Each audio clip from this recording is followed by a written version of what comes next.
check your lifestyle, check your interest, and suggest the things that you can do to connect with yourself. But it's really self-taught. It's in the word itself. Yes. Yeah. Absolutely. All right.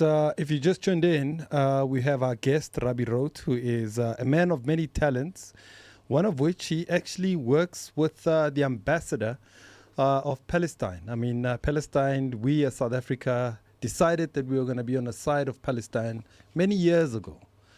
And as a result, for the first time, South Africa stood up to the bullies and stood up to the world and stood up to Israel and actually said, look, what you guys are doing are committing a genocide in Palestine. You're killing people. My brother, I want to bring this topic to you because you are the man who is very much in charge with our ambassador from Palestine to South Africa. Yes. What is the situation happening there in Palestine? Why are we where we are? We are where we are because when apartheid began, 1948, here in South Africa, apartheid in Israel and Palestine and apartheid in South Africa are twins. Okay. Same time. Same, literally, 1948, both of them. It was well calculated, right? So now, the crux of the situation is that there is a theological washing. Theological washing, I mean, how the propaganda has been peddled is that you need to believe that this is a religious war. Okay. Yes. This is the first thing. You can remember that that's how we were got with slavery. You understand? Yes. How they weaponize religion and faith. You understand? The idea is that the average person is supposed to think that the Israel that is in the Middle East that was founded in 1948 is the one in the Bible. Okay. This is it. Yeah. Because once you are hooked onto that one, you will stand with or for them. With colonization. With the Bible. Yes. And therefore, you are expected to just not remember a simple fact that it's not hidden on Google. It's not when you say founding of Israel. It's there. It's bold. It's not a secret. But they are just hoping you don't connect the dots. Okay. To say that, oh, this one was founded in 1948. So it's not the one in the Bible. From there on, then you'll be able to see it for what it actually is. A genocide. It's apartheid continuing. To this day, I mean, there's not much enough land for me to say this, but to this day, if you were to walk from one point to the next in a span of like 2-3 kilometers, It's done. you still have to produce a pass. You remember What? Sharpeville massacre here in South Africa was because of that. Our people were killed because they were protesting to say, we don't want to walk around with passes. Yes. That's still happening now there in Palestine. That's crazy. And the whole idea really is ethnic cleansing. The Jewish people, because obviously the whole idea is to make everyone believe that that's the Israel in the Bible, right? So the Jewish people, I need to always emphasize this when I speak about the Jewish people. There's Zionists.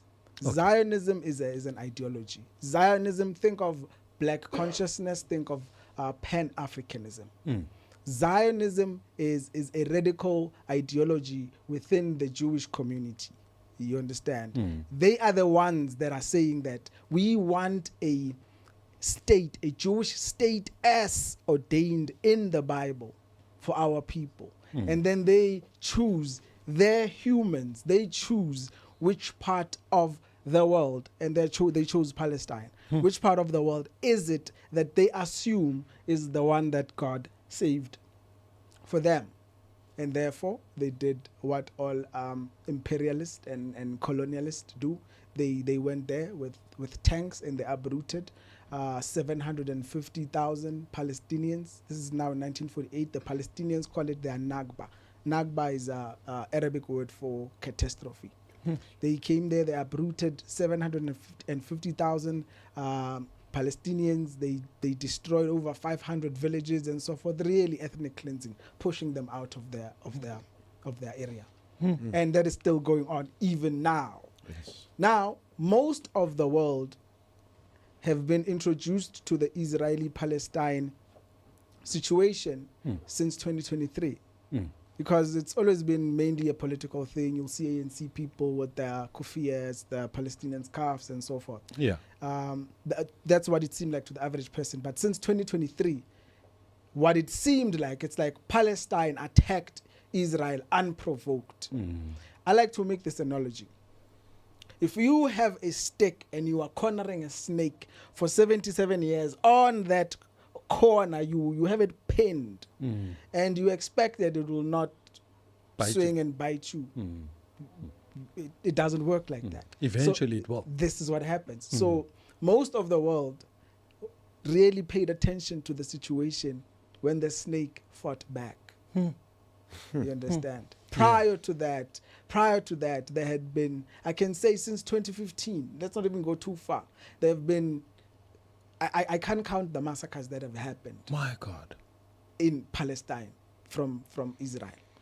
So now South Africa decided to take Israel to court, International Criminal Court, where they were found guilty. Was it a positive move on our part to do so? I think so. If no one did, the status quo would have not changed. In fact, I think it would have been worse. Really? It would have been worse.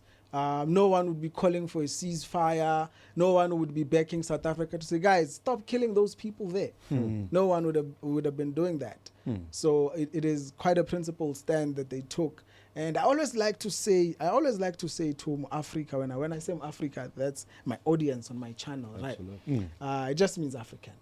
What I like to say to Africa is that I need you to know, takes us to what we spoke about when we were starting yourself. I say to them, this Israeli-Palestinian situation is high level.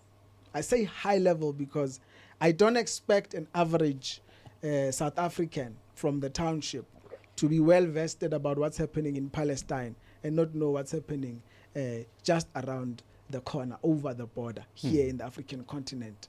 You understand? So what I'm saying is that is more political than it is human. Only in terms of explaining it, because it is human before everything else. Absolutely human. You understand? When I say political, I'm saying for the context of the South African, of the African. You understand? Remember, before charity begins exactly where charity should begin. So you need to know that we have genocides happening in the continent as well. Yeah. You need to know that. You know what I mean? But you need to be aware of what's happening in the world. We are part of a global community after all. Absolutely. Yeah. There's a gentleman that I want to play a clip, and I want us to discuss it because he's probably the first politician to be a steering in a movie in White House, where lights were switched off just so that they can watch him sing and dance to a song that they didn't understand, but they had ideas about what the song means. Talk about misinterpretation of a song. Julius Malema, let's take a listen to what he had to say. I will never be intimidated by America. I will never be intimidated by Donald Trump. They were speaking about me in that meeting at White House. If they were not gossiping about me, they should have called me into that meeting. I would have answered everything that Donald Trump wanted from us. Banchaba ba sebaka nna batho ba baholo ka dikhoneng ba tia transport ba ya kwa America ba yo bua ka nna slege. If they are not scared of me, call me into that meeting. That nonsense that Trump did in America, he will never do that nonsense in my presence, because I will confront him here and there with the facts. Ramaphosa could not present the facts in front of Donald Trump. You've got a coward president. He left here. Ariana, he won't be bullied. When he arrived there, he was shaking. Atatazela, achaba Donald Trump, another president scared of another president. Oh, man. I love to speak to that.